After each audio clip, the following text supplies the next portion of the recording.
இந்த வாசல் வரி காதல் நடந்து வரும் என்று காத்து கிடந்தேன். அது வானில் பறந்து வந்து கூட திறந்து வரும் என்று இன்று தெரிந்தேன்.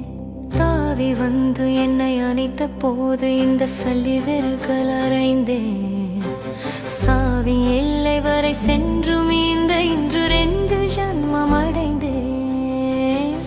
துடிக்கும் உதடு கொண்டு துடைத்திடு வெட்கத்தை, அனுப்பி ஆதிக்கத்தால் வெளியேற்று எச்சத்தை.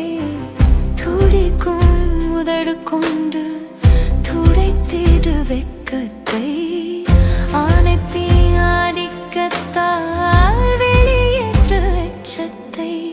இந்த வாசல் வரி காதல் நடந்து வரும் என்று காத்து கிடந்தேன். அது வானில்